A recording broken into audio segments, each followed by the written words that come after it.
I'm Maddie. And I'm Julia. This is my sister. And this is my sister. And this is my couch. Welcome to my sister's couch. Hello! Knock, knock! Knock, knock, knock, knock, knock. It's us. Again. Back at it again. It's you girls. Welcome back to My Sister's Couch podcast. Thanks for joining us. It's been a second. Mm-hmm. Joel just got back from her trip. Oh, bonjour. Bonjour. Bonjour. And she's sick. Yeah, I apologize for my nasally voice, and if I start coughing, I did fall ill after I returned home, and I've been sick for about 4 or 5 days. This is the most sick I think I've been since I got COVID originally in 2021. To be fair, you did get back from a 2-week trip and then immediately go down to Baltimore. Yeah. And celebrate a friend's birthday, and then your body is just girl, we cannot be doing this anymore. Yeah. It was pouring rain. Yeah, the whole time in Amsterdam it did not stop raining. Yeah. I thought it would be more misty, like London. It was actual rain. But no, it was very much raining. It was damp. The more you know. Yeah. How was your week? My week was fine. I worked on the podcast. Yeah, editing last week by Maddie B. Thank you. If you enjoyed the editing, new please clip sound format. off. Yes, I worked on the new clip format, which does take a little bit longer, but hopefully People see them. People see them, and people are seeing them, Yeah. which is great. So if you came from one of those clips, by the way, welcome to the podcast. Welcome. Great to have you here. Bonjour. Bonjour, bienvenue à la podcast. Welcome. Yes. Aloha. Auf Wiedersehen. I think that means goodbye. What are you having for to drink? For to drink, I'm having some red wine. We're both having red wine, but they're different. Yeah. Mine, along the lines of the French theme, is a Syrah. Ooh. I brought the bottle because it's a really pretty label. It's a Syrah from Sud de France, which is the south of France. But if you have this brand, this is Côte Mas Syrah Grenache Sud de France. If they have this near you, you should get it because it's the same price as a regular bottle, but it's a full liter. And my wine man at the store was like, "This is a crazy deal. You should get this." So I did, and it's good and it's pretty. What do you have for to drink? This is a California Pinot Noir, and it's pretty good. Cheers. Ching. Ching, ching. So yeah, it was a big week for people who have too high of screen times. Yes, it was. Huge week. Obviously a lot going on in the world. Bad. Yeah. But also good. Dancing with the Stars is back. Survivor is back. Big Brother is a mess. Yeah. Lots of interesting things happening on the TikToks. Mm-hmm. So I think we're, just to give a little roadmap of the episode, I think we're going to be starting with Dancing with the Stars. Mm-hmm. We have a lot to say on the topic because now we've had 2 episodes. Yes. We are going to do a brief what's up with that guy. I will say it's a little bit on the sad side. So I'm going to try to keep it brief. And then you are going to do a new segment. Yes. What's it called? My new segment is called Maddie's Marketing Corner, but Joel can also do it. It's just for the alliteration. That's just what it's called. It's just marketing. Yeah. Okay. And I have one topic to talk about in Maddie's Marketing Corner. So stay tuned. During that segment, we're just going to be talking about random ads or cool marketing campaigns that we see. I am a marketing person, and I think it's fun to talk about. And specifically this week's Maddie's Marketing Corner, I'm very excited to talk about. Okay. And then we're going to talk about Survivor and Big Brother a little bit. Just the highlights. A high level. That's it. Yeah. And I have to say, one brief story before we get into it. Okay. This is really important. Okay. I went to Baltimore, as you said, on Sunday. And on the way down, we stopped at a Dunkin' Donuts. Okay. And we got a donut. Okay. And guess what it was called? What? It was called Pose Purple. Really? Yeah, and it was a purple donut named after our guy. Oh my god, Joel did not tell me this ahead of time. I thought about putting it on the Instagram story, and then I chickened out. I was like, we actually don't have enough of a fan base for this to be funny. For it to be like an inside joke. Yeah. For our listeners, by the way, real ones, if you've listened to the last couple episodes, you know that we keep accidentally talking about Edgar Allan Poe in every episode. And Jewel while in Baltimore. We also seem to be talking about Baltimore. I know. But yeah, maybe our fan base is called Pose Angels. Little Eddies. Maybe that's us. Yeah. Maybe we're Pose Angels. Well, that's amazing news. Thank you for sharing that. You're welcome. Okay, so let's get into Dancing with the Stars. So you had like a little thing you wanted to do, right? Yes. So my thing is that we should each say our top 3 takeaways from the first 2 episodes of Dancing with the Stars. Are just main pieces of lore we wanted to discuss. So I'll go first. Okay. Number 1, justice for Jordan from episode 1. Number 2, Team Andy. I love me some Andy. She's gonna disagree with me. No. And number 3, Lauren. Particularly in the second episode, drop the bra link. The girls are girling, and you need to share with the class. I need to like look this up. Her Viennese. What is she? Viennese waltz? Yes. Or foxtrot? Yes. Foxtrot. Lauren Horegi. Oh yeah. Those must have been taped to the gods. That's what I'm saying. Okay, anyways. Okay, just to double click into each of these. First, justice for Jordan from episode 1. I think that she redeemed herself so much in episode 2, but also I think because she went first, they had to set some sort of bar of where they were going to score them for episode 1, and I think she got severely screwed from that. I totally agree. I was like, she was in the bottom. And I'm like she was getting the same scores as like some other partners that were just so much worse than her, it wasn't even funny. And I think she got screwed from the placement that they danced. Yeah.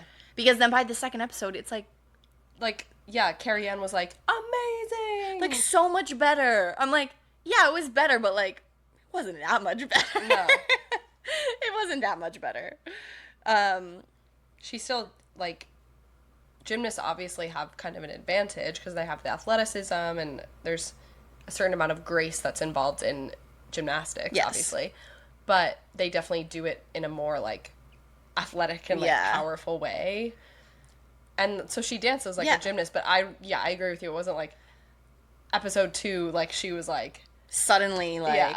I do think it takes, like, a little bit of unlearning for them to, like, drop their shoulders. Yeah. And, like the fluidity piece might not come as naturally, so I'm excited to see her do a dance, like... A waltz or something where you have to be more like fluid, because I feel like a lot of times the gymnasts struggle. You can't just be flipping. Yeah, and like in the second one, I think it was a foxtrot, and it's like all the like sharp movements, and so she's so strong that it's like it looked so great, and her costume was like perfect, all the fringe. Anyways, justice for Jordan. Second take, Andy, sweet Andy. I did not know anything about this man. I mean, like, I knew who he was because I recognized him from Conan, I guess. Because that's... Yeah, and he's in so much stuff. He's in so much stuff. And, like, I recognized his face, but I didn't know, like, anything about him. And I wasn't like, oh, that's the guy from Elf. Yes. Yeah. The guy who pitches the asparagus picture fucking Elf.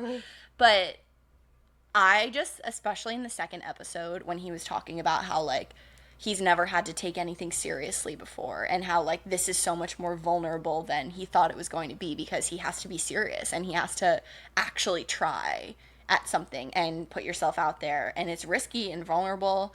And he was saying how, like, he's been learning about, like, the importance of, like, moving his body. He's never exercised before, and he's like, I hate to say, like, it's making my mental health better, it's making my physical health better. And I think Derek said it. That's the point of Dancing with the Stars. Yes. Is to take somebody who has no dance experience, who is a star in their own way, and introduce them to dance. And he's, like, loving it. And it's, like, changing his life. Yeah. And I just love him. And I gave him all the votes because I voted for him 10 times. Yeah. I didn't vote. You had to vote. I know I didn't. It's, like, kind of embarrassing when I check my text the next morning. I'm like, ooh, I think I had, like, 2 glasses of wine. And I open up my phone, and it's like, Andy, Dylan, Alex. drunk texting somebody. Yeah. That's a good kind of drunk text. I know. Giving shouts to our girl. Yeah. So what do you think about Andy? Okay, so this was going to be one of mine, actually, as well. And I'll say them all in order, but one of mine was like, Andy makes me emotional. I know. Because I agree with you. I think it is really the spirit of Dancing with the Stars. And he and Emma are just so sweet and so wholesome. I love Emma too. And I'll actually, this is constructive criticism to the judges of Dancing with the Stars. I find their feedback to be so patronizing, and because it's basically like, it wasn't good, but you're just an entertaining guy. Like, I love watching you out there. And like, you can see it in his face and in Emma's face. Like, that's her name, right? Yeah. They want, like, give him feedback. Yeah. Give him, like, something to work on. It's patronizing. I agree. And even if he can't do it, at least you should, like, say something. Yeah. And, like, if you're going to give him a 5 or a 4, tell him how he can fix it. Yeah. And, like, I'm sure Emma is saying that stuff to him, but to your point, it's very patronizing when they give the time of day to other contestants saying, fix your feet here, drop your shoulders, watch like, your hands, fix your frame, like, whatever it might be. Like, give those edits to him as well, because, yeah, don't be like, he's so cute. Yeah, like, aww. Someone said it reminded them of how the old people are treated in the Hunger Games, where it's like everyone knows they're gonna die, but like they're just like Mags and Hunger Games too. And I was like, no, that's so sad. No, I was so happy that he. I know. I literally cheered. Yeah. It's just really wholesome. And he cheered. He was like, he was like, shocked. Yeah. Oh my gosh. Yeah. And then just this doesn't even need a double click, but Lauren Horegi, in episode 2, please drop the bra link. The girls are girling, and please do every lady out there a favor by giving the recommendation, because it could be a tape situation, but I don't know. But they looked, I mean, she's beautiful. Yeah. But I was like, they looked supported, and I was like, I need to purchase whatever bra that is. So. Drop the link. Lauren, if you're listening. If you're listening, please drop the link. Or Dancing with the Stars costume department. Yeah. She's so good. She's very good. Yeah. She looked like so beautiful. She looked so professional, I thought. Yeah. Very graceful. She killed it. Yeah. I agree. So my takeaways, the first one we already kind of talked about, around Andy getting his flowers and making me feel emotional. The next one, I feel like I'm going to be put on a hit list. Alec Baldwin is so scary. He is. Hilaria is doing an amazing job out there. Hillary Baldwin of Boston, by the way. Of Massachusetts. You know, Alec is, like, at the practice for some reason. Like, it's giving very much, like, mob boss. It's giving, he killed a person, which he did. Let's not forget. It's giving, like, Peaky Blinders. Mm-hmm. Something about it is just very, like, freaky to me. Very, like, possessive, I know a guy and, like, on one hand, I do think it's supportive. Like, the whole family moved out there for this.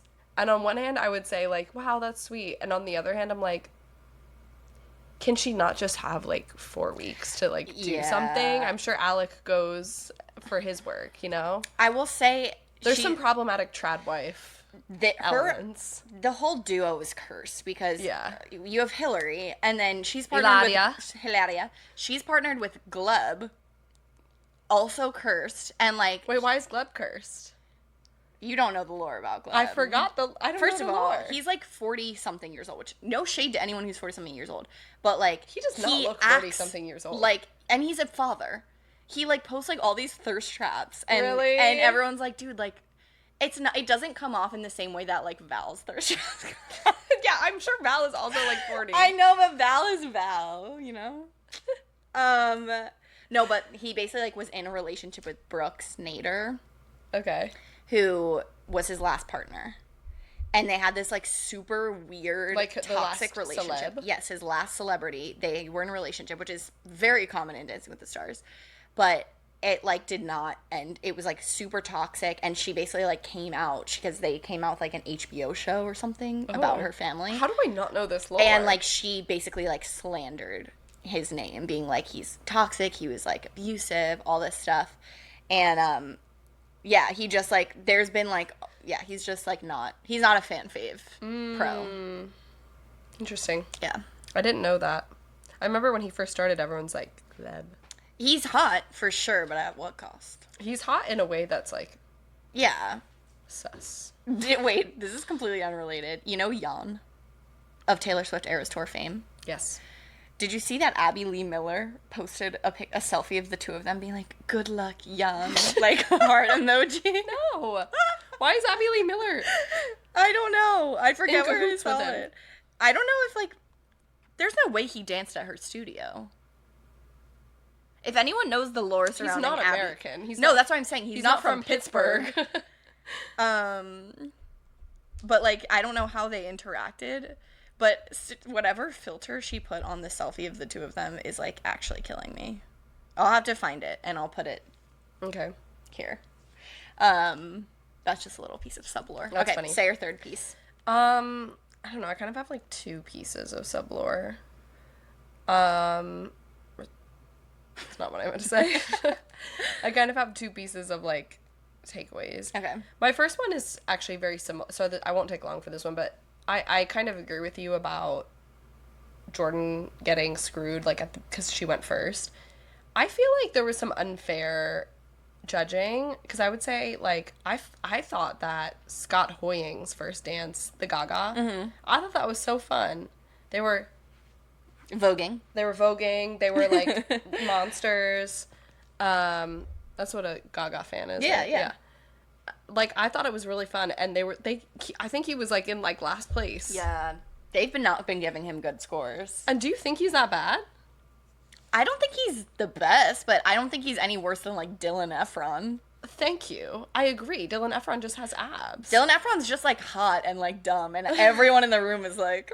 Yeah, everyone, he's Bruno and Carrie and Ava are like... And Derek. Probably Derek, too. Yeah, I thought that he was, like, unfairly judged, and Byron. Yeah, justice for him. Byron, I thought, was, like, not that bad. No. I thought the MC Hammer... I thought that was good. That was fun. And I love Brit. I was sad about that. I was like, send home Hillary. I know, I love Brit, too. Yeah, I was bummed that he went home, because I thought he did well, and I don't think it was, like... No. I don't think his his scoring was fair. And the athletes, like, usually the basketball players do really well on Dancing with the Stars. Yeah. So I was surprised. Yeah. And then I have one last comment, which is more of an observation rather than a takeaway. Everyone is so nervous to talk to Danielle Fishel. And I think it's just because she's so beautiful. Literally. Everyone is like flustered. Yeah. Like, Derek is trying to, like, score her. He can't do it. He's, like, stuttering. He's, like, just, like, word vomiting. Like, oh, I had a crush on you when I was growing up, and just... Okay, if I would have had a fourth take, the fourth take was going to be, she might have the most lethal face card of all time. Unreal. That face card has an unlimited account. Like, unlimited swipes. No, what's it called? Spending limit. No credit limit. No credit limit on that face card, Danielle Official. But you're so right. Everyone is, like, so clearly nervous. Yeah. And she's just so beautiful. And she's so charming. Like, Julianne has, like, not really been doing very well with interviews, but I remember she asked something like, oh, what do you think about all these people saying they had crushes on you? And she like, joked. She was like... Listen. She's like, I'll take it. She's like, if you had a crush on me out there when you were a kid, please pick up your phone and vote right now. Do me a favor. Yeah, I totally agree. Okay. One last thought, just Alex, our girl, costumes. And I learned this on Dancing with the Stars. Apparently this is what the kids are doing. Or do you do up like this? Or like... I don't know. Certainly not fingers down. Oh, maybe it is fingers down. I think it is like this. I think it's also like this. Jack, if you're listening, tell Definitely us. not this. I think it's like...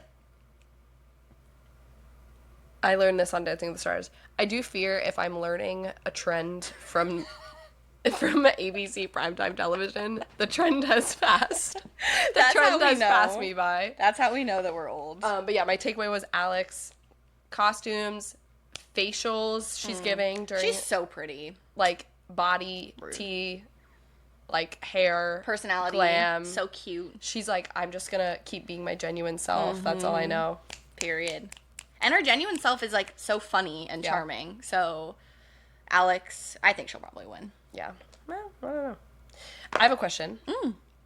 If you could have one pro, like if you could pick your pro on Dancing with the Stars, oh my god, that is a really good question, and this is probably not going to be a common answer.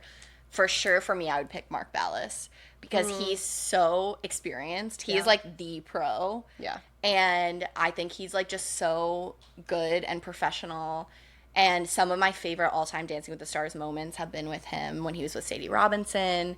The dance that I will forever love him because of the way that he treated Charlie D'Amelio because she was so young. And he was just so like respectful and like nurturing and like fatherly towards her. Yeah. And their Glimpse of Us, Viennese Waltz, is my all-time favorite Dancing with the Stars dance. So my answer is Mark. What's your answer? For hotness, Val. Okay, I would say like my favorite Dancing with the Stars choreographer is Danielle. Oh, if we could pick a girl, I would pick Whitney. Daniela is so good. Daniela. Yeah, Daniela. Or Jenna. Yeah, Jenna's, well, I wish I looked like Jenna. Same. Daniela, like, just her, my favorite Dancing with the Stars dance is her and, Iman, the Halloween dance. The Halloween so dance. Good. That's my favorite. She is an amazing choreographer. She's so good. But I would, like, if we were doing whatever, the normal boy pro, I think I would pick, oh God, what's his name? Alan. Yeah, Alan. I think I would pick Alan. Yeah. Because I could not pick someone too hot. Yeah. Well, that's also kind of why I picked Mark. Well, I think Mark is actually, Mark would also be top of my list. Yeah. But yeah, I think but Alan also seems like really, really like nice, goofy. Yeah, he's like younger. Yeah, I think, yeah, but like Val, I couldn't do Val. Yeah. Gleb, could not do Gleb. If Val was my partner, like shout out to Alex, but I would be so nervous. She when she walked in, she was like, and then it cut to her. She was like, I'm so scared that it's Val. Like, I used to watch him all the time. It's got to be someone who's sort of asexual to me. Very asexual. Yeah, also the, what's the... Ezra? Yeah, Ezra. Yeah, love Ezra, but, like, I feel like Ezra, we would not be getting down to business. Like, that's what I like about Mark. You'd be gabbing too much. Too much yapping. We'd be making too many TikToks. Like, that's what I like about Mark is, like, I know he would get down to business. Yes. And, like, I think I would do really good on Dancing with the Stars, and I feel like I would win with him. Okay, well, there you go. There you have it. They should do Dancing with the Stars, but, like, dancing with the, like, regular ass people. It's just like a lottery and you apply. Yeah. And they just like cast like 20 regular people to dance with pros. I guess that would defeat the whole... And then it would just become a thing where people were like pretending. Training. Yeah. Well. Yeah. Anywhoomst. Dancing with the Stars is a show I would like to go on. I agree. Okay. So do we want to take it down a notch? I guess let's take it down. Okay, so I'm going to keep this quick, but y'all... This is our what's up with this guy. Yeah. What's up with this guy? Ned Fulmer. I'm sorry. It's not funny, but what like... What are you doing? It's not funny. Okay, so for those of you who don't know, if you're either not a millennial or, like, if you're, like, young or you are not, like... extremely on the internet like me. Basically, there was this group on Facebook in like 2012 to 2016 called the Try Guys. It was 4 guys and they like tried on women's underwear basically in short BuzzFeed videos. They were from BuzzFeed. They did other stuff too. Yeah, but it was mostly that. Yeah, it was like fun, like gimmicky things. Try Guys, go skydiving. Yeah. Stuff like that. They'd like try stuff. They then spun off their own company, and so like for a couple years they were the four of them they had their own production company and making videos, whatever. They all kind of had their own personas, I would say. And one of them, someone by the name of Ned Fulmer, was kind of known as like the wife guy. He was the only one at the time who was married. He eventually was the only one who had kids. At some point he had 2 kids and a dog. Like he was like the most like, wife guy. And she was around. She was in videos. She was like eventually there was like a podcast that had all of the wags, if you will. The Tri-Wives. The Tri-Wives and boyfriend. And yeah, so that she was very much like involved in the lore. By the way, tag yourself. I'm Keith. You're definitely Eugene. Yeah. I fear you're right. Sorry, continue. Sean Zach for sure. No, don't make Chris Ned. Well, he's not Zach. He's none of them. He's Keith. We're both Keith. Yeah, you're both Keith.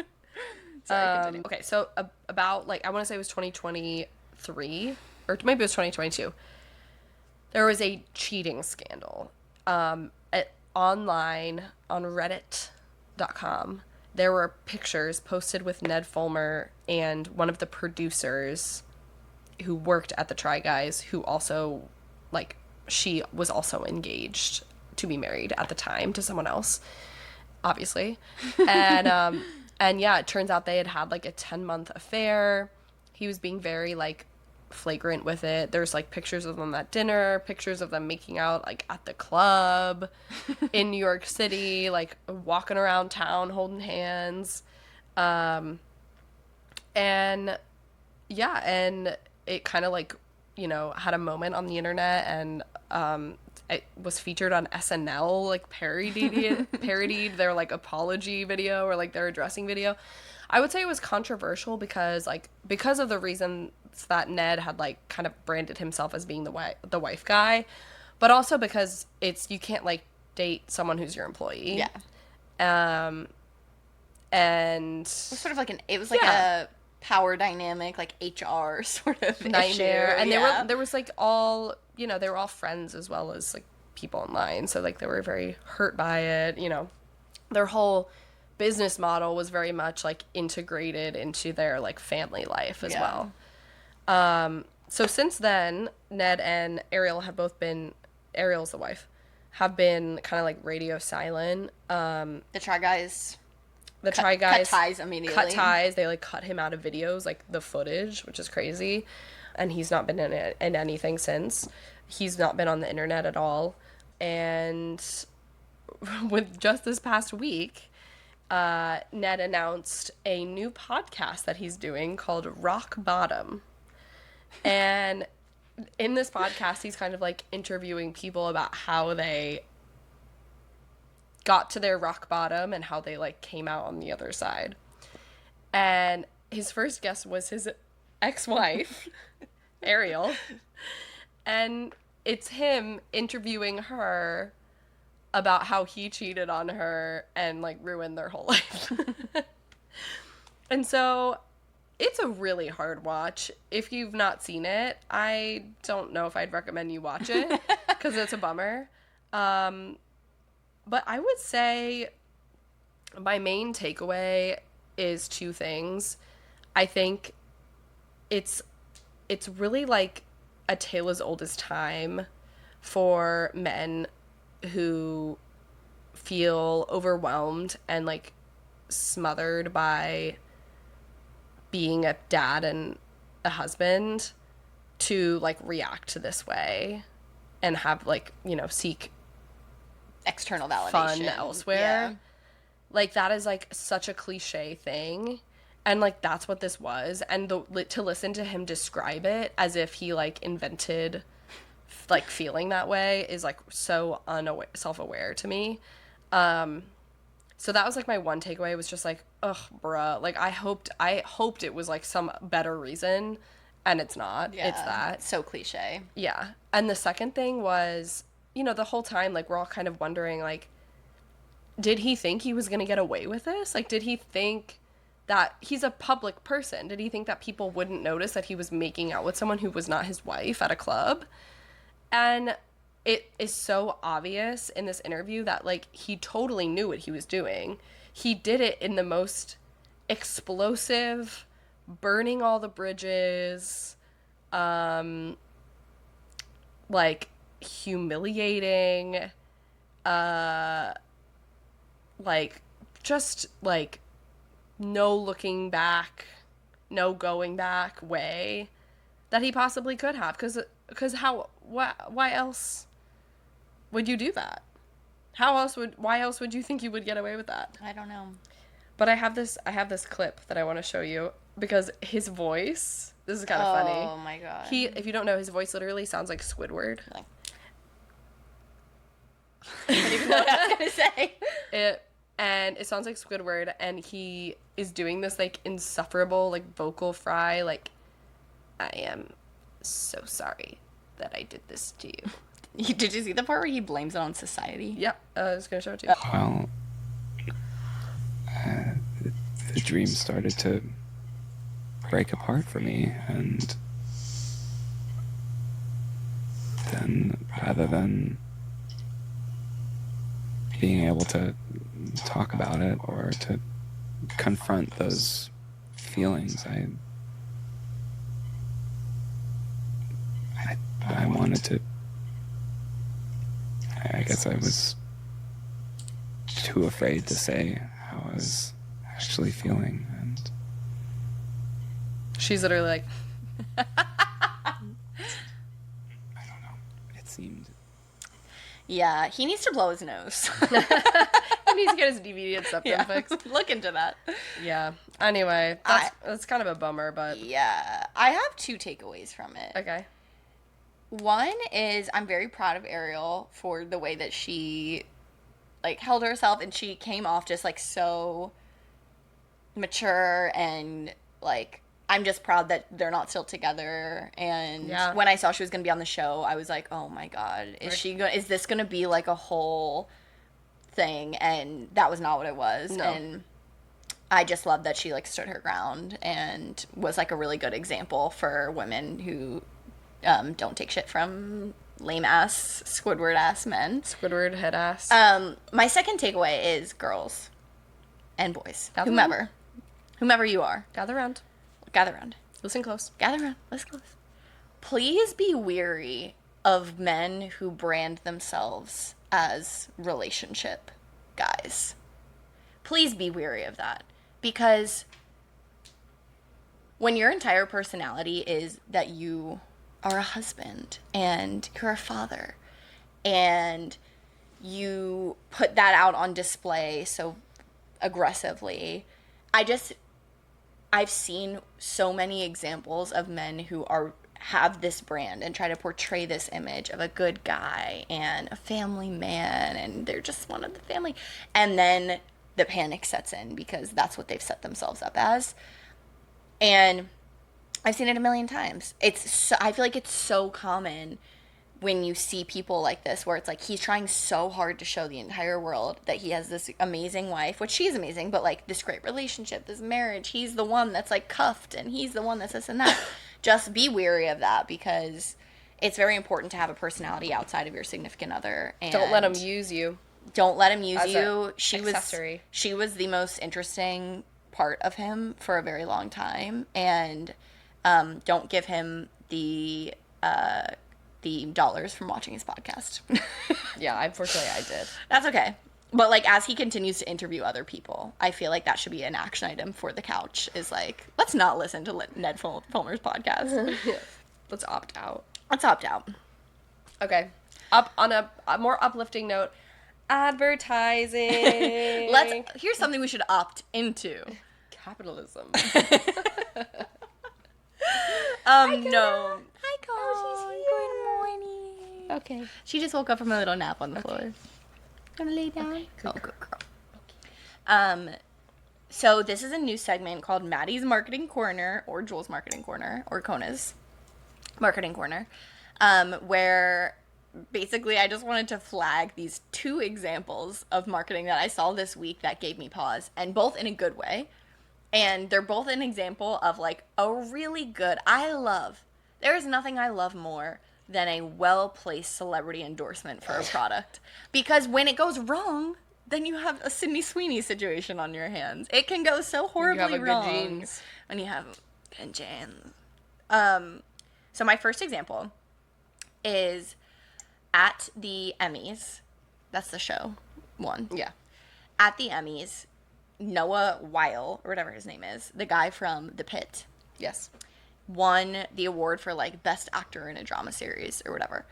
And he gave a little speech, and one thing I really liked is he thanked healthcare workers that inspired the show. From my understanding, I'm not a healthcare worker. The show is actually pretty triggering to a lot of healthcare workers because it's extremely accurate to what it's really like working, like, in an ER, like in a hospital. But his suit was made by the brand Figs, which is a scrub brand. Wow. And so Figs did a whole series about the making of his suit for the Emmys, and he's on the red carpet, and I was like, I am obsessed with that. Figs is a scrub brand. Yeah. He's pretending to be a doctor on his show. He gives his P's and Q's to the healthcare workers. I was like, amazing. I was obsessed with that. And another really good example was on just a regular commercial. It's Ben Schwartz. But he's not Ben Schwartz, like comedian Ben Schwartz. He's in the image of John Ralphio. He has the hair. He's wearing like a chain. He's wearing like a silky top. John Ralphio of Parks and Rec. A Parks and Rec. Did he have a little scarf?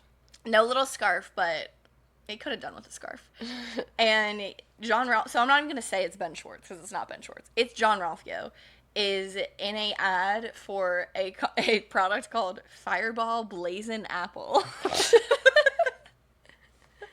John Ralphio would love Fireball Blazin' Apple. And I just was like, not only is this a excellent, like, product to celebrity endorsement pairing, but it's not even a celebrity, it's a character. Yeah. That is so niche, but if you watch Parks and Rec, your first takeaway is John Ralphio would love Fireball Blazin' Apple. You know that meme format that's like Rip Edward, like you would have loved. Like Rip John Ralphio Saperstein, you would have loved Fireball Blazin' Apple. Exactly. Mona Lisa and you would be ripping that shot in the Snake Hole Lounge. You and Tom Haverford. Yes. It's essentially snake juice in real life. And when I saw that, I was just like, that's hilarious. And it's almost like an inside joke with people who've watched Parks and Rec. Yeah, it's funny. And I was just obsessed with it. And I was like, this is just goes to show how when a good, like, celebrity endorsement is good, it's so good. Yeah. And I just love to see that. And I love Jean Ralphio Saperstein. That's it. Me too. That's some of the best naming. Mm-hmm. Mona Lisa Saperstein. So funny. That show is so funny. good. Bird. I wish it wasn't our real society. With Bird. I'm going to end the show now because that is what I should do at the end of the show. Attention, the next, like, 10 minutes or so, it's going to be really annoying because we're talking about Survivor and we're just saying we don't know anyone's name, so we're just saying that guy, and we're not really doing a cohesive job going from one topic to the next. No. So if you didn't watch Survivor yet, I would just skip this section because it's not going to be funny. Or if you're listening on audio, maybe turn on the video function because we can put pictures of the guys on the video and the girls. But if you're listening on audio, you might want to skip this. Yeah. Thank you for listening. Back to our regularly scheduled programming. Okay. Next topic. Topic change. Oh my. I'm getting Corey. So Survivor premiered yesterday. Yes, last night. To be exact. I don't know why I specified. Survivor premiered yesterday morning. Maybe we're in like Singapore, Australia, Singapore time. Yes, Survivor premiered last night. I think it was a 2-hour. It was long. I fell asleep. I remember it like halfway through. I was like, it had been on for 45 minutes already. Sean's like, psst, Nicole got voted out. Was that her name, Nicole? Yeah. Nick. So, yeah. Yeah, Nicole did go home. Yeah. I felt bad about that, but I was scared of her projectile vomiting a little bit. That was so unhinged. Why was she vomiting? I don't think they ever explained it. Yeah, it was like kind of a jump scare. Yeah. There was no warning. No, there wasn't. And they No didn't like really blurring. address it. So what were your thoughts on the first episode? My thoughts were pretty good. I have one question mark around, I don't remember their names. The guy who's the Chippendale. Oh, the guy from Canada? I thought, is he from Canada? The Jax guy? Yeah. Oh, yeah. I don't understand. And his nipple piercing? Yes, the nipples pierced.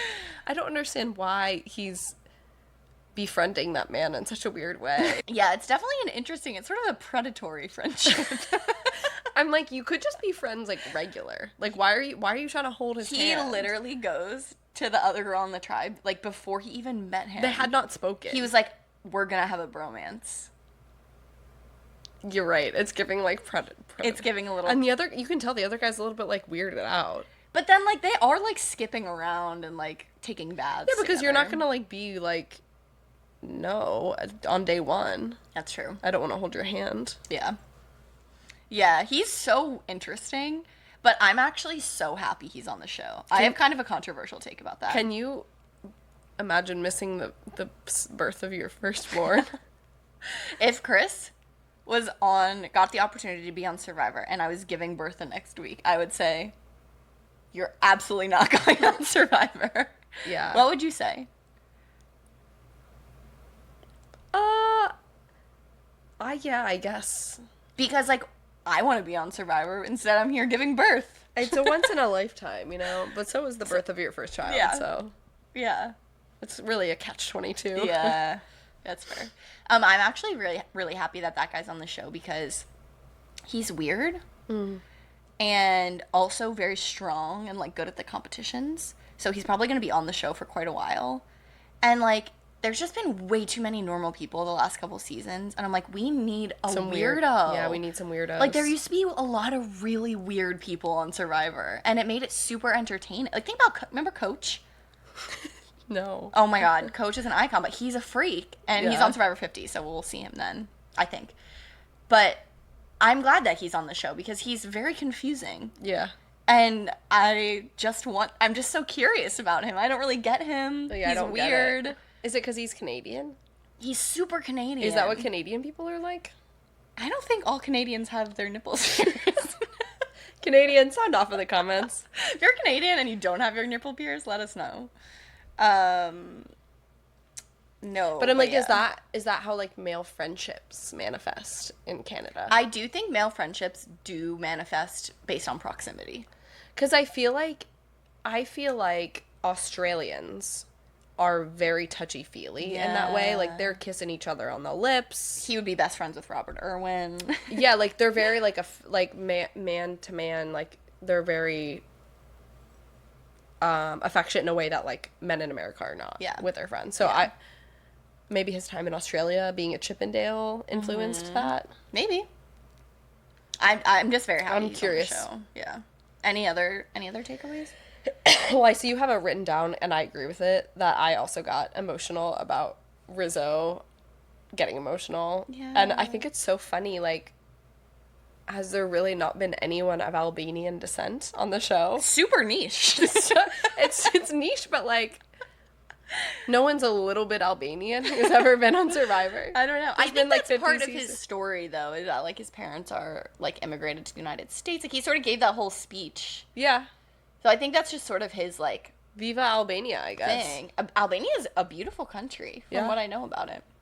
But yeah, basically, like, if you didn't watch the episode, one of the guys, Rizzo, he won the first competition that, like, won his team, the Flint and Machete and stuff, and he was literally sobbing, which by the end, when they sob and when they win the competitions, I'm like, that makes sense because they're starving to death, they're sleep deprived, they're super unhinged, they're not sleeping well. This was day one, so he probably still had his lunch in his stomach. Yeah. And he's sobbing, saying that him winning this competition is the best moment of his life. And I was like, I don't know if I'm just shocked, but I was getting emotional watching it. That's why I love Survivor. I know. And he's so young, too. So young. And he's like, I hope my girlfriend's proud of me. Yeah. He's like, I want to make my parents proud. I loved him. I feel like his tribe, like, you didn't really hear much about him after that. But I like him off the bat. He's also a weirdo. The blue tribe is full of weirdos, so I'm excited that I'm telling you, they're gonna lose like every The time. like lady CEO of the glitter. Yeah. One other takeaway, the yellow team, they have a lot of energy. When they walk into all the competitions, they're always hooting and hollering. They're doing organized cheers. Yeah. I think I would be too much of a hater to be on their tribe. I certainly would be. I think I would be like, oh my god. Sorry, the woman who's doing meditations. oh my gosh, on the red team? Yeah. Yeah. The one girl's like Okay, but then like that girl's sneaky because in the monologue where it shows her like waking up during the meditation being like, yeah. She's like, I feel like this girl is the one who's doing meditation. She's like, she's kind of full of shit, but like also she clearly is very schemy, and she was like, I want to like work with her. And then when they met up, the girl who's doing meditations was like, I love connecting with the earth and all the people on my tribe. That being said, it's time to lock in and figure out who we're gonna vote out. Like, I think she's fake, but I think it could serve her well. Yeah. I don't like like the white girl coming in hot with the spirituality thing. I find weird. Yeah. When, like, the first thing she said on the beach was like, thank you to the ocean. I, like, because I have no poker face, I would not. I'd be doing the Jim Halpert, like... breaking the fourth wall. Yeah. I feel like, I want to say, like, oh, it's because we are, like, East Coast girls, but she is, too.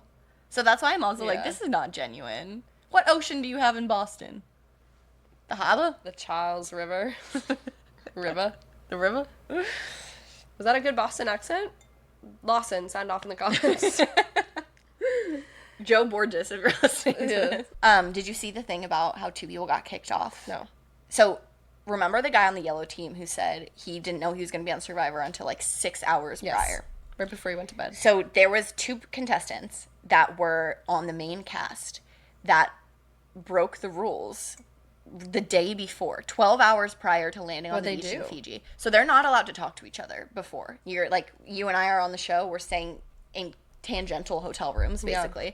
We're not allowed to talk to each other because it's unfair. You want to land objectively on the beach with your tribe. You don't want to know anyone. You don't want to know anyone. That's not the point of the game. And 2 of the players, like, met each other and they were hanging out, and they gave them a warning and said, you need to stop hanging out. Like, you're breaking the rules. Like, they met before they even got to Fiji? Or they were going in, like, they were talking to each other. They, like, connected online and they were, like, DMing. They knew something, like, maybe they had a mutual friend. And so, and then they were, like, talking in their hotel rooms and... knock it off. Yeah, Jeff gave them a warning. They didn't listen, and he kicked them off the show because it was unfair. And... so we know the guy on the yellow team was one of the alternates. I don't know who the girl alternate was because I think it was a girl and a guy. But I just cannot imagine, like, literally getting a 1 in a billion opportunity to be on Survivor. Getting all the way. A dream of a lot Fiji. of a lot of people's lifetimes. Yeah. And you can't just, like, not text for 24 hours. And I'm just like, Jeff stands on business. Don't mess with Jeff. He will kick your ass to the curb instantly. Any other thoughts? No. Okay, I have a prompt for you. It's the first challenge. And by the way, I'm just going off on another tangent really quickly. The challenges in the beginning episodes, where they're the big group challenges, to me, look so fun. By the end, when it's like, oh, they're balancing on, like, a sharpened stick, miss me with those. Yeah. But the beginning ones, where they're, like, in the mud, and they're, like, climbing and swimming. Jumping and I stuff. think those look so fun, and it's, like, a team. Like, I know I would be losing my mind on the sidelines of those games. But here's the prompt. It's the first challenge of the season. You just landed on the beach. You just laid eyes on Jeff Probst for the first time. Usually during the first challenge, there's a portion where you have to run through the woods and lift something. There's a portion where you have to swim. And there's a portion that's a puzzle. And you have to split up into groups. And some of you swim, some of you do the lifting, and some of you do the puzzle. What are you doing? I'm doing the... like, lifting or the running portion. I'm not a very strong swimmer. so I would do it if, like, because sometimes, like, people straight up can't swim. Yeah. And I will say, if I found out I was going on Survivor, I would join the Y, and I'd be hitting that lap pool. Yeah. So I'm sure I could, like, get better relatively quickly. I'm not, like, that bad at swimming, but I feel like I'm stronger in other areas. Yeah. I don't know if I'm the best puzzler. Yeah. I guess I've never done a large puzzle, so I'm not sure. I've never done a large puzzle, but I can tell you I would not do the puzzle on the first Yeah, day. I don't think I would either. I just think, well, my answer is I would do the swim because I'm both slow and weak. But I'm a pretty good swimmer. But I just think you're so dumb if you pick the puzzle on your first challenge because You look bad. you look so bad. Because it always catches up at the end. 100%. You put yourself in the spotlight to either save the day, which if you do, like, Yeah. good on you, or you lost it for your entire tribe. I would never do the puzzle in Survivor. I don't know why people volunteer for that. I guess if you're, like, not athletic in other Yeah. ways. But you literally saw it with Nicole. Yeah. In the challenge, she put herself on blast of being the caller of the little snake puzzle at the end. And they failed, and she went home. Yeah. Yeah, I agree with you. I think you're cooking yourself. Yeah. I always think the endurance challenges, I guess, where you're like running and putting stuff places, like crawling through the mud, like that part of Survivor challenges looks so fun to me. Yeah. Survivor those challenges like look straight up scary. Yeah. There was like so much mud wrestling. Yeah. There were seasons So where- much fighting. and water physically. fighting. Yeah. Like in the ocean. With like sticks or I watched one that was literally in like a fighting pit in the mud, and it was like a 1v1 and everyone had to fight at least one person. And sometimes there was a mismatch with gender, so it would be like a boy girl. It's crazy. They do that kind of stuff on the challenge because the challenge is purely just like Maybe that's the show I want to go on. physicality, where it's all just how you perform in these like physical challenges. But yeah, I think like Survivor of late is definitely different. And I think I would be better at Survivor now than I was of Survivor of yonder years. Yesteryears. Yeah, I mean, Survivor of yesteryear, like, there was so much more surviving. it was way longer. It was way longer. Like, so that you would want to keep around the people who, like, knew how to do stuff.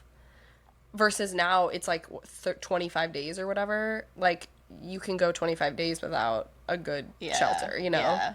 Versus, like, It was over a month. It was like almost 40 days. Yeah. That being said, I do think the older dude who was like a Boy Scout, I actually do think he'll probably make it far. Because it seems like no one on his tribe knows how to do anything. oh my god, when the one woman had the flint and the thing, and she's like, like, this is really how you thought that would... And like lightly hitting it together. And I love it. They kept panning to the guy's Yeah. face, and he was like trying so hard not to say anything. Do you have anything else to say about Survivor? No, I don't think I have any. I'm excited. I'm excited for Survivor season 49, mostly because then we can get Survivor season 50. Yeah, I'm excited for 49. It seems like there's some, like you said, there's some weirdos and... We'll see. We shall see. We shall see. Okay. So I think we're just going to quickly talk about Big Brother. I don't think we're going to do like a formal recap because we've missed way too many episodes to actually do that. But maybe we can just do like as it stands now, who's still left. And then just any sort of high level topics or reflections. But yeah, so right now the people that are left are, I actually think there's an episode happening right now with another eviction. But right now it's Morgan, Vince, Ashley, Ava, and that's it. The finale's on Sunday. Yeah, finale's on Sunday, so we're on the home stretch. Our boy Keanu just got voted out last night. Boo. Boo. Poor Keanu. But our girl Ava's still hanging in there. And yeah, Morgan and Vince are just, like, so cursed. It's so hard to watch. And, like, yeah. I know we were kind of talking about this before we started recording, so we should probably recap. But, yeah. Do you want to say the thing about what you saw about how she's not interested anymore? Yeah. So, like, as we all know, Vince and Morgan are in a bit of a cheat dance. And By the way, how dare Vince get mad at Keanu for saying cheat Cheat Island. Island? Also, all of them were saying that. Kelly Yeah. just, like, randomly told him that. I don't know why that was Kelly- so weird. But, like, what do you mean? Like, what? Like, why is this? Why is it controversial? What? Like, what do you? Why are you surprised? No, I don't know. Because You can't sleep in a bed with someone who's not your girlfriend. and be like, you think I'm being inappropriate? And he was like, I heard he's saying bad things about my relationship behind my back. Boo. By the way, No, terrible. that's actually not what he said. He said, if I was Kelsey, I would not be happy. Yeah. And to that. Yeah. Period. Kelsey, by the way, the DMs are open. If you want to break your silence, this is the place to do it. This couch has room for 3. 1 million views. Anyways, so Listen, if you get on a clip with us, you might get like 3,000 views. yeah. Not to brag. So. But anyways, I saw on TikTok that there was a clip where Morgan and Vince are talking in the kitchen, and Vince is basically saying, like, yeah, like, he's sort of baiting her, this is what I said to Joel earlier, into sort of being like, no, I don't want to leave the house. Like, I don't want to enter the real world instead of this, like, romantic bubble that we're in. He's sort of baiting her into, like, having that conversation with him. And Morgan's like, why? Why don't you want to leave? Like, don't you want to see your parents? Don't you want to... She says, don't you want to see Kelsey? And he's like, no. Like, yeah, I'm looking forward to seeing my loved one. Like, he sort of backtracks it. And everyone is like, yeah, Morgan's done with him because... What's the point of dating him now? What's the point now? What's the point? She got to the end. There's no competition. Yeah. She can't dunk on a 22-year-old girl anymore. Yeah. Who's she going to stick it to? Ava? Truly. What's the fun? What's the fun? There's no point anymore. And I just thought that just spoke so much to, like, just this entire season. It's a shame because I actually really liked this season. I actually really enjoyed it. Like, I loved Rachel. Like, there were so many interesting dynamics and, like, players. And, like, I agree. The fact that this is how it's ending is, like, so disappointing to me. Like, I don't want any of them to win. Because, like, Ava I like, but I don't think she deserves to win. Yeah, I agree. Ashley, like, I actually have no opinion. Yeah. Which is, like, kind of bad. And then it's, like, Vincent, like, people online are being, like, saying that Morgan deserves to win. There's, like, Why? because, like, she's sort of become a comp beast. And she's done a lot of, I feel like Vince probably won as many comps.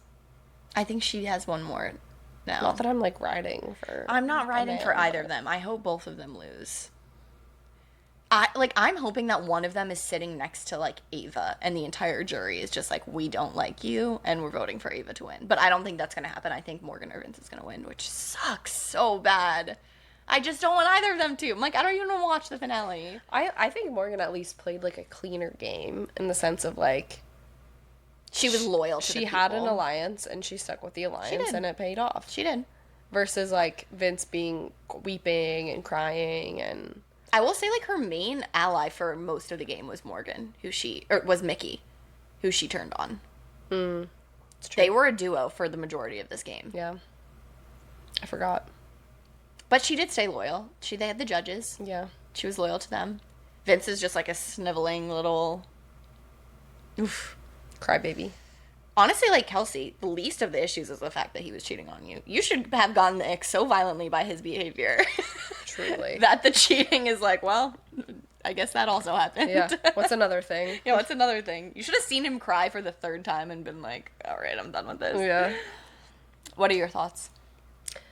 I know, I agree. I think I like Ava the best. I think she's, like, the most likable person who's still there.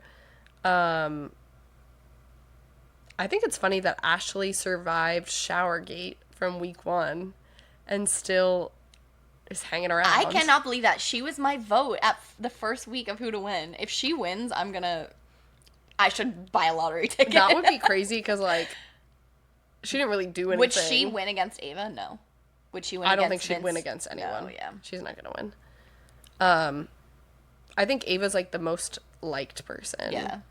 But I think there must be some perception in the house, too, that Morgan, because, like, people kept saying, like, oh, Morgan's going to win against Vince. Yeah. Like, in the house. And from whatever way they're editing it, makes it seem that, like, Vince is really kind of running the show. But he must not be. It must be Morgan. That seems to be the perception. That seems to be the perception amongst people online as well, because they all think that Morgan, like, for sure is the best player of the season. Oh, then So maybe it's think she happening in should the win. live feeds, and, like, maybe, like, she's the one that's talking all this strategy into Vince's ear, because that seems to be the perception. Yeah. I mean, she got him to vote out, like, his other main ally, Yes, so. she did. And in the great words of Mr. Will, may he rest in peace, the perception is the truth. And that is very true. Because the way things are perceived, it doesn't really matter how they actually happened at the end of the day. So if Morgan is perceived to be the best player, then, I mean, I hope she wins. Yeah. I guess. I kind of do, like, I don't know, I do think the person who deserves to win should win. Like, that's always how I feel about these. Yeah. Like, so I think if she's, I do think Morgan and Vince deserve to win more than anyone else, but Yeah. I just am not, like, rooting for them. No. It's hard to watch. Yeah. But I'm actually, I take back what I said. I am excited for the finale because I'm excited to see how the crowd reacts. And I'm excited to see. I feel like they're going to get booed. They're going to get booed. Like, I'm pretty sure. Like, they don't even know. They don't know, like, how bad it is. Yeah. And, like, I'm excited to hear what the jury says to them. Like, I think Rachel's gonna say some shit and just put their asses on blast. Like, I hope that Keanu, like, says something. It's just, like, upsetting that, like, probably the two people that are gonna win are just, like, so unlikable. Yeah. It's just, I agree. yeah. But We'll find out next time We'll see. we film, we'll have a winner. yeah. Wow. Thanks for joining us along this journey. Wow. Because I think that our first episode was the first. No, it wasn't. No, I think it was. It was like week 2. Yeah. Oh, yeah, because we guessed. Yeah. Wow. Our first episode was the first week of Big Brother. So we've been doing it since Big Brother started. Wow, we've done one, like, show to completion. Show's worth, yes. Crazy. Wow. We're getting old. We're amazing. We're so amazing at podcasting. I know. Okay, well, we've been yapping away for a minute here. We have. Thank you for listening. Yeah, thank you for listening. Please, I'm going to do this. We've never done this before, but I'm going to do it right now. Please, like, subscribe. Mm-hmm. Maybe like it. Mm-hmm. If you listen to it, can you actually like it for real, though? If you're listening on Spotify, give us, like, a 5-star. Yeah. If you want to comment and say how you feel about any of the stuff we talked Yeah. about. Even if it's bad and a hate comment, by the way. That's fine. Drop it in the comments. That's fine. Engagement's engagement. Yeah, exactly. Maybe share it, like, send it to, like, your friend, or, like, your family. Maybe your boyfriend. Yeah. I'm sure he would love this. You would love it. Or your girlfriend. Or Your dog. your cousin. Your cousin. Your sister. Yeah, send it to your sister. Also, by the way, I came up with the fan name for our fan base. Oh. The Couch Potatoes. Oh, I thought it was going to be posed. No, I've been brainstorming this whole time what it Wow. should actually be. Couch Potatoes. So thanks for listening, Couch Potatoes. Be sure to join us again next week. And goodbye. Should we do, like, a sign-off? And, like, Dick Clark. And like Julie Chen Moon does. Yeah. Be kind To one to another. one another. That's what we do. We can workshop. We can do different workshop. ones. If you have any ideas for a sign off, Sleep tight and don't let the bed bugs bite. bite. Thank you and good night.